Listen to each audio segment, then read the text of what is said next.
Para comenzar, ubicándonos un poco, pues recordemos que podemos dividir el ojo en tres túnicas. Tenemos la túnica fibrosa, en donde tienen participación la esclera y la córnea; la túnica vascular, en donde tenemos la coroides, el cuerpo ciliar y el iris; y la túnica nerviosa, pues en donde el principal tejido es la retina. La túnica vascular, también llamada uvea, la podemos dividir en dos: una porción anterior y una porción posterior. La porción anterior va a estar dada por el iris y el cuerpo ciliar, y la uvea posterior pues es solamente la coroides. Entonces, recordando un poco sobre el tracto uveal, pues en el tracto uveal vamos a tener representación de vasos sanguíneos muy importante en esto que vamos a hablar de la coroides. Vamos a tener en el estroma, por ejemplo, de la coroides, melanocitos y tejido conjuntivo.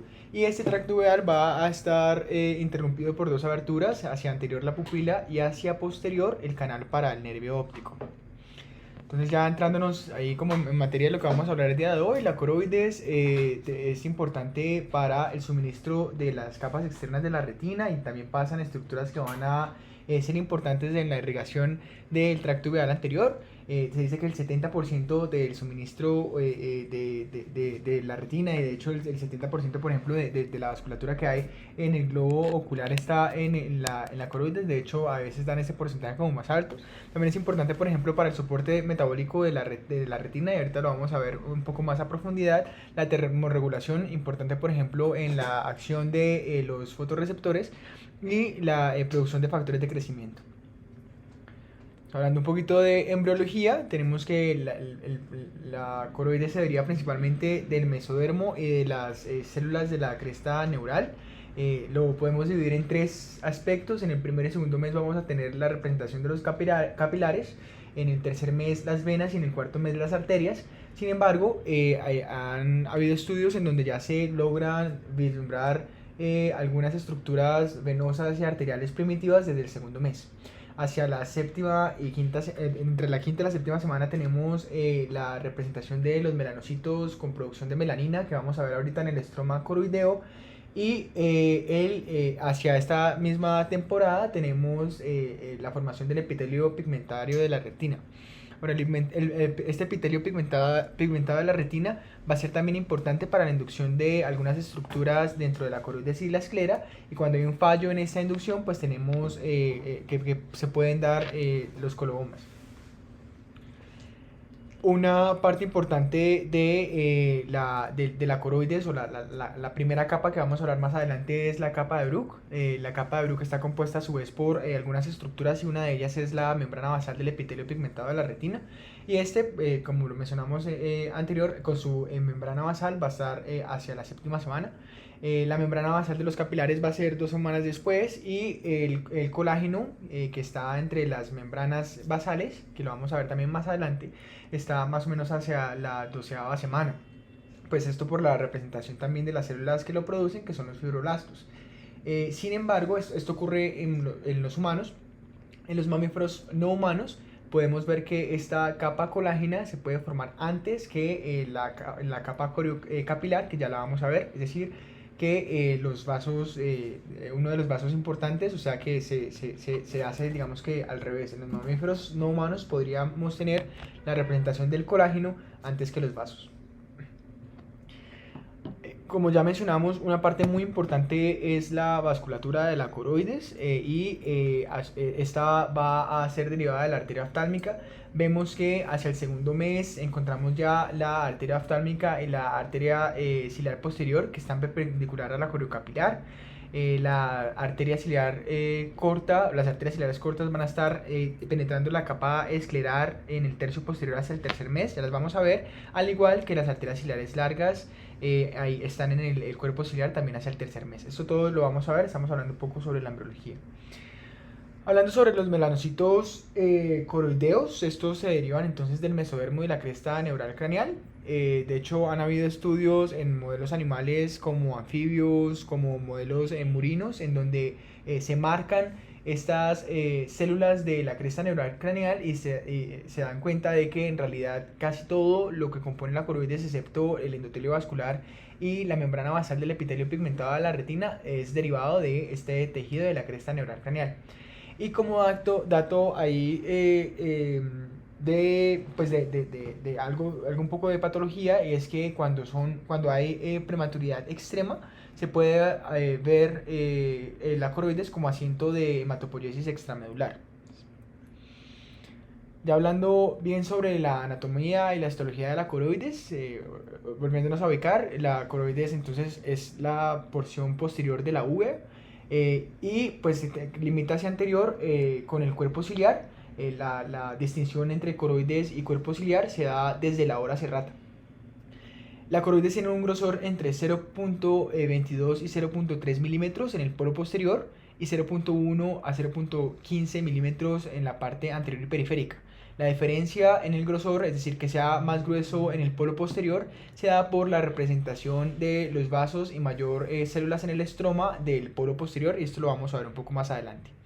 Sobre la división de la coroides, existen diferentes divisiones según autores. Entonces hay autores, la división original se hizo en 5 porciones, hay autores que reúnen capas y hablan sobre 3 porciones, ya las vamos a mencionar. Entonces, por ejemplo, lo podríamos pensar en una capa. Voy a poner el puntero un segundo. Aquí está el puntero. Entonces aquí tenemos la retina, aquí tenemos el epitelio pigmentado de la retina, tenemos una primera capa que es la membrana vítrea o la capa de Bruch, ya lo vamos a ver un poco más adelante. Tenemos la coriocapilar, ¿cierto? La capa vascular, que a su vez se puede dividir en dos. Entonces existe una parte de vasos medianos, que es la capa de Sattler, y una parte más externa, que es de vasos grandes, que es la capa de Haller. Ya lo vamos a profundizar más adelante. Tenemos una supracoroides, y pues ya ahí termina la coroides, se continuaría ahí con la esclera. Otros autores dicen no, pues lo podemos reunir y tenemos la membrana vítrea o la capa de Bruch. Tenemos la capa vascular, ¿cierto? Que es pues los vasos de mediano calibre, los vasos de gran calibre, mediano calibre, la coriocapilar, y tenemos la supracoroides. Nosotros aquí vamos a hablar de la división en 5, ya lo vamos a ver un poco más adelante. Esta es otra imagen en representación de lo ya mencionado. Aquí está la retina. Aquí estaría el epitelio pigmentado de la retina y la capa basal del epitelio pigmentado de la retina, que corresponde a una parte de la membrana de Bruch. Tenemos la coriocapilar y los vasos importantes ahí en el tejido coroideo. Tenemos las supracoroides y ya la parte de la esclera cuya principal o cuyo parte que limita con la coroides es la lámina fusca, ya lo vamos a ver. Otra imagen de lo mismo, la retina, la coriocapilar aquí cercano al epitelio pigmentado de la retina, los vasos medianos, los vasos grandes o capa de Sattler, capa de Haller. Aquí tenemos, por ejemplo, la representación. Esta imagen también nos sirve para hablar sobre los melanocitos. Miren la gran cantidad de melanocitos y la distribución mayor hacia externo de la coroides de melanocitos. Y pues ya tenemos entonces la supracoroides y la esclera. Entonces, desde lo más cercano a la retina tenemos la membrana de Bruch, también llamada la lámina vítrea. Está dada el nombre en honor a este doctor. Es una capa acelular, ¿cierto? Y como ya lo mencionamos, tiene elementos de la retina y elementos de la coroide. Ahorita vamos a mencionar todos los elementos de esta membrana de Bruch. La membrana de Bruch va desde posterior del nervio óptico hacia hasta la obra serrata.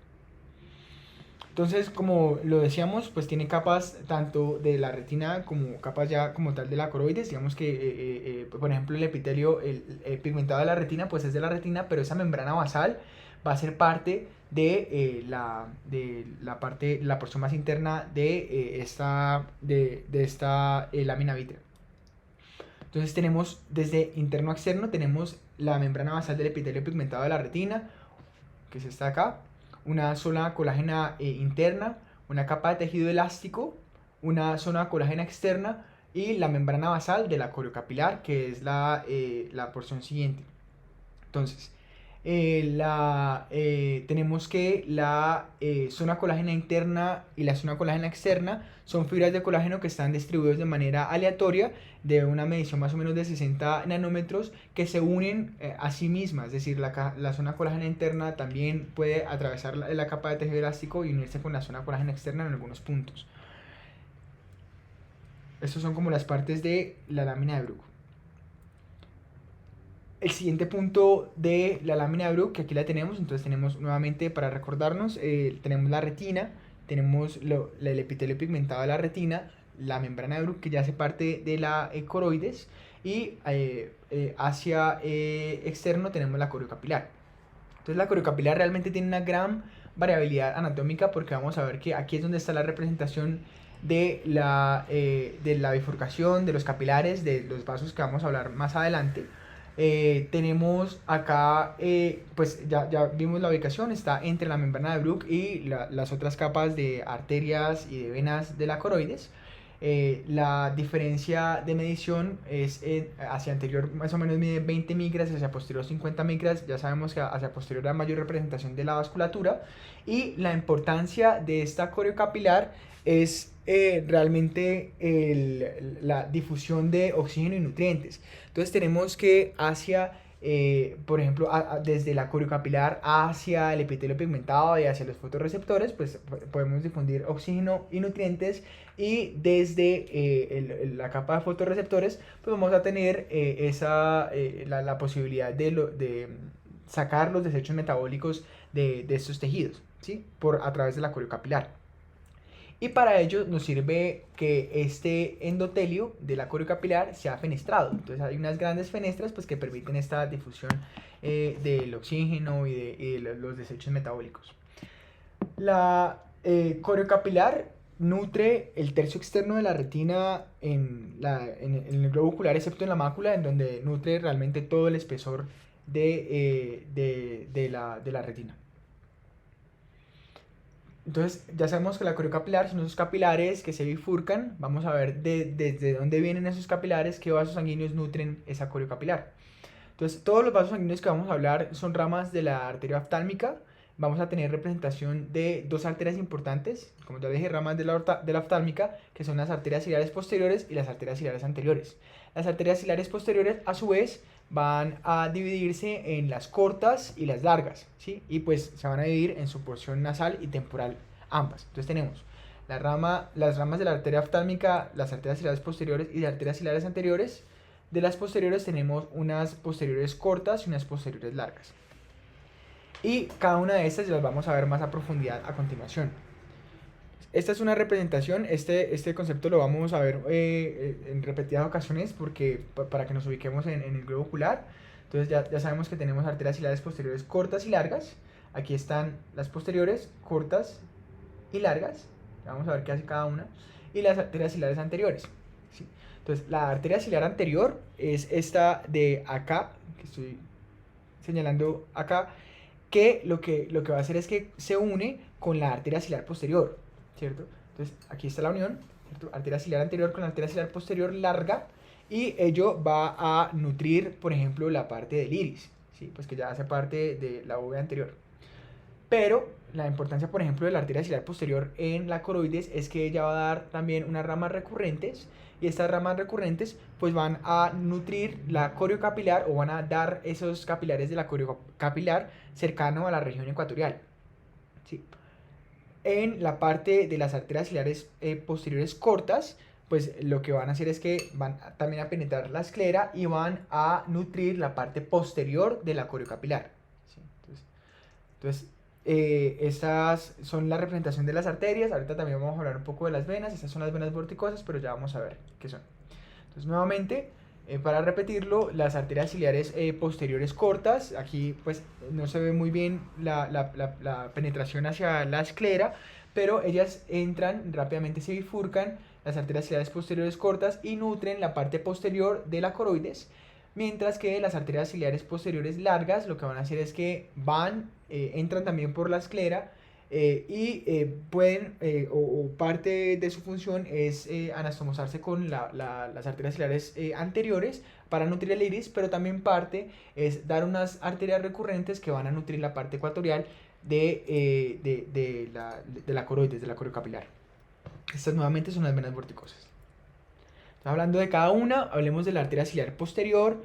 La arteria ciliar posterior tiene gran variabilidad, o las ramas de la arteria ciliar posterior tienen gran variabilidad. Nuevamente, para repetir el concepto, ellas son derivadas de la arteria oftálmica y se dividen en nasales y temporales. Existen entonces la ramificación de las arterias ciliares posteriores cortas y largas, pero pueden haber variantes. Entonces, la arteria ciliar posterior puede dar o da generalmente la arteria ciliar posterior corta y larga, o las arterias ciliares posteriores cortas y largas. Las variantes, ¿cuáles son? Es que las arterias ciliares posteriores cortas y largas no vengan de la arteria ciliar posterior, sino que vengan directamente desde la arteria oftálmica. O, por ejemplo, que las arterias ciliares posteriores largas se deriven de las arterias ciliares posteriores cortas. Estas podrían ser como variaciones. Digamos que lo general que se ve en la literatura es que haya de la arteria oftálmica se derive la arteria ciliar posterior y de la arteria ciliar posterior se deriven las arterias ciliares posteriores cortas y largas. Es una representación de lo que hemos hablado. Estas son las venas vorticosas que ya lo vamos a ver más adelante, los músculos oblicuos, que también vamos a ver por qué son importantes en la vasculatura, o la vasculatura de esos músculos, porque son importantes en las arterias que estamos mencionando. Aquí tenemos el nervio óptico, unos nervios que son los nervios ciliares posteriores cortos, que ya también los vamos a ver. Y aquí en esta flecha que casi no se ve, tenemos las arterias ciliares posteriores cortas, aquí las largas. Entonces las arterias ciliares posteriores cortas son más o menos de 10 a 12 arterias que penetran la esclera, penetran la esclera cerca al nervio óptico, ¿sí? Y podrían reunirse cerca a la vaina del nervio óptico, más o menos a 2,5 milímetros, hacia nasal. Por ejemplo, se ve una gran participación de arterias ciliares posteriores cortas, sin eso querer decir que sea exclusivo, puesto que también hacia temporal, pues también hay representación de las arterias ciliares posteriores cortas, y inclusive hacia superior también se puede ver. Como ya había mencionado, las arterias ciliares posteriores cortas pueden venir directamente desde la arteria oftálmica, o puede haber la variación de que se deriven de la arteria ciliar posterior. Perdón, pueden venir de la arteria ciliar posterior, o puede haber la variación que no es tan frecuente, que vengan de la arteria oftálmica. Perdón. Ellas se ramifican, ¿cierto? Y esas ramificaciones van a ser dos: las ramas distales y las ramas paraópticas. Las ramas distales van a nutrir las capas externas, y las ramas paraópticas lo que van a hacer es que nutren la coroides peripapilar. Y lo pueden hacer de manera directa, o lo pueden hacer a través del círculo de Haller y Shin. Entonces, el círculo de Haller y Shin lo que es una región muy anastomótica de las arterias ciliares posteriores cortas, temporales y nasales, ¿cierto? Que se va a formar cercano al nervio óptico, ¿sí? Entonces, pues van a dar esas ramas. Y podrían en un momento dado dar una rama terminal de la arteria ciliar posterior, que es la arteria cilio-retinal, que penetra la retina. Entonces, la arteria ciliar posterior corta. Las arterias ciliares posteriores largas, entonces ya sabemos que tienen origen variable, puesto que pueden venir de la arteria oftálmica, pueden venir de la arteria ciliar posterior, o pueden venir de la arteria ciliar posterior corta. Perforan fuera del anillo de los nervios ciliares cortos, más o menos a 3 o 4 milímetros del nervio óptico, y se acompaña generalmente del nervio ciliar posterior largo. Y pues tiene representación nasal y temporal. En la literatura mencionan ahí como diferencias en la ramificación de temporal y nasal. En cuanto a la temporal, generalmente es la que da las ramas recurrentes, las ramas posteriores. Pero pues digamos que lo importante aquí es saber la existencia, dónde perforan y que se ramifican ahí en la ora serrata, recordando que pues también dan unas arterias hacia posterior.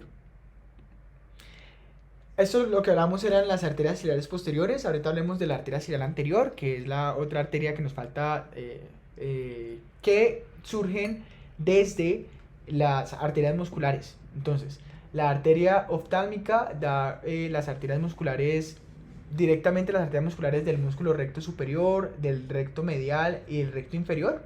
Y estas arterias musculares se continúan con la arteria ciliar anterior. Sí, generalmente pues vienen de a pares. Excepto en la arteria muscular del recto lateral. Entonces, en la parte del recto lateral encontramos que nuevamente todo el recorrido es que la arteria oftálmica va a dar la arteria lagrimal, y esa arteria lagrimal es la que va a dar la arteria del músculo recto lateral, que a su vez pues va a dar la arteria ciliar anterior, esta vez sí única, como lo vemos en el dibujo de acá. ¿Cuál es el recorrido? Ellos llegan a la esclera, ¿cierto? Atravesan el espacio supraciliar, entran al músculo ciliar, da un círculo arterial o dan ramas para el círculo arterial mayor del iris y dan algunas ramas recurrentes, ¿cierto? Estas ramas recurrentes van a ser importantes en la coriocapilar anterior, ¿sí? Y se van a anastomosar también con las arterias ciliares posteriores cortas.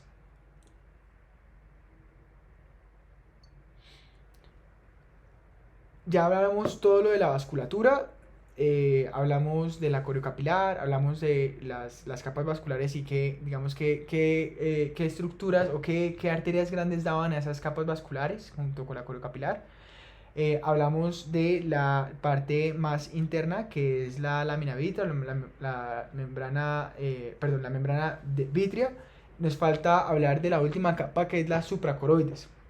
Entonces la supracoroides es una interfaz, o sea, es lo que está entre la coroides y la esclera, mide aproximadamente 30 micras de grosor y son fibras laminares interconectadas entre más o menos 6 y 10 capas que están atravesadas por algunas células. Esas células, por ejemplo, son melanocitos, por ejemplo, son fibrocitos, que los vamos a ver ahorita cuando hablemos del estromo. En el globo ocular sano, estas fibras están fuertemente conectadas, están en la posición. Sin embargo, cuando hay condiciones patológicas, estas fibras pueden estar llenas de sangre o líquido, lo que revela espacios virtuales, que son los espacios supracoroideos o también llamados pericoroideos. Anteriormente, la supracoroide se continuaba con el espacio supraciliar y posteriormente pues está ahí delimitada por el nervio óptico. Sobre todo lo de arterial, ahorita hablemos sobre lo venoso.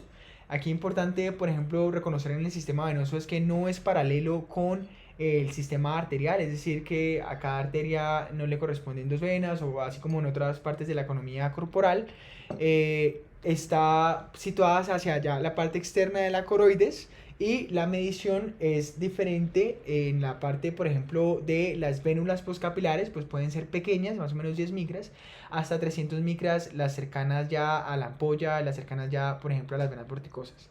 Entonces, todas las venas desde la uvea anterior, no solamente de la coroides, sino uvea anterior, de la parte del ecuador, de la parte posterior de la coroides, van a reunirse en unas ampollas que miden más o menos 5 milímetros por 2 milímetros, que van a su vez a derivar en las venas vorticosas, ¿cierto? Estas venas vorticosas, esto ya se sale un poco del tema de coroides, pero pues después van a hacer su recorrido de drenar en senos, por ejemplo el seno cavernoso, pero pues nos centramos en la parte de la coroides.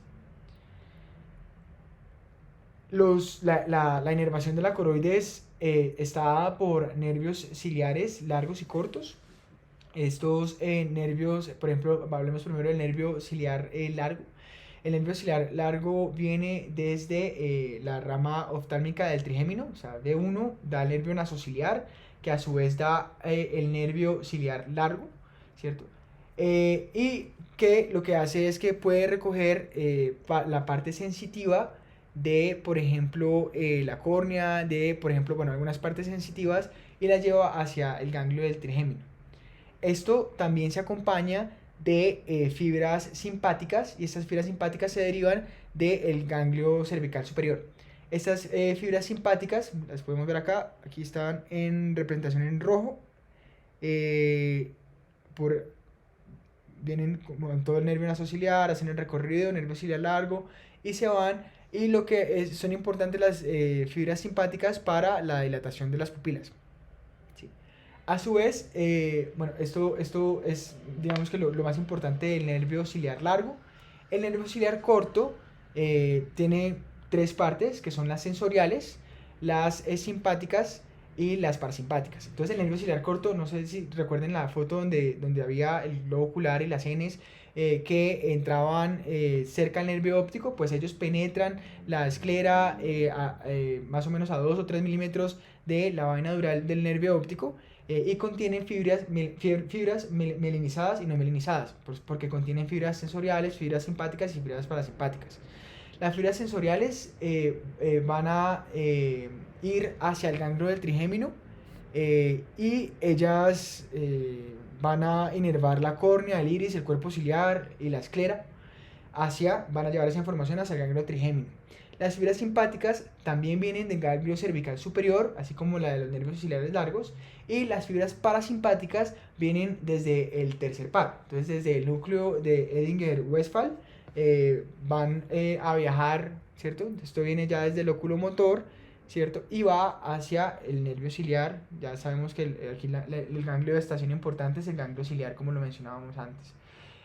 ¿Para qué son importantes estas fibras parasimpáticas? Son importantes para la miosis y para la acomodación. Igual, esto, digamos que lo más importante acá es que viajan por la coroides, pero ya sabemos que las estructuras de miosis y acomodación pues están en una parte anterior a lo que nos compete el día de hoy, que es la coroides. Ahora, hablando un poco, para terminar ya, de el estroma de la coroides, pues el estroma es relativamente escaso. Encontramos, por ejemplo, bastante tejido de colágeno que no está organizado, o que está organizado más bien de manera aleatoria y que se interconecta con procesos celulares, por ejemplo, de los melanocitos y de los fibrocitos que también están en el estroma. Entonces, por ejemplo, se pueden dividir las células de la estroma de la coroides en las células pigmentadas y las no pigmentadas. La representación de las células no pigmentadas, digamos que el más importante ahí son los fibrocitos. Y tenemos también otras células no pigmentadas, perdón, como por ejemplo los macrófagos, células plasmáticas o linfocitos que se pueden ver de manera muy escasa, ¿sí? Cuando hay un estímulo inflamatorio, cuando hay inflamación en el tejido coroideo o los tejidos supradyacentes, pues vamos a tener mayor participación de estas células inflamatorias. Las células pigmentadas importantes acá en el estroma coroideo son los melanocitos. Entonces, pues los melanocitos ya sabemos que tienen representación diferencial en el estroma coroideo. Aquí pues podemos ver los melanocitos con esas inclusiones intracitoplasmáticas pues llenas del pigmento. Son mayores, como lo vimos anteriormente, hacia lo externo y disminuyen pues hacia la capa interna, y son más abundantes ahí cerca del nervio óptico. Entonces, esto era un repaso muy breve, 30 minuticos de coroides. Tenemos que, pues, así como para ideas generales de llevarnos a la casa de qué es la coroides, pues es un tejido ampliamente vascularizado cuyos vasos o cuyas arterias son ramas de la arteria oftálmica. Se hace un drenaje venoso hacia las venas porticosas. Permite, o lo más importante es el soporte metabólico, ¿cierto? De la coroides como tal de la retina, de la irrigación de parte de la retina, pero también permite el paso de la irrigación de otras estructuras oculares, y que la inervación pues va a ser dada por los nervios ciliares largos y cortos que llevan, como ya lo mencionábamos, información sensitiva, autonómica y motora. Ese era el repasito de coroides de la noche de hoy.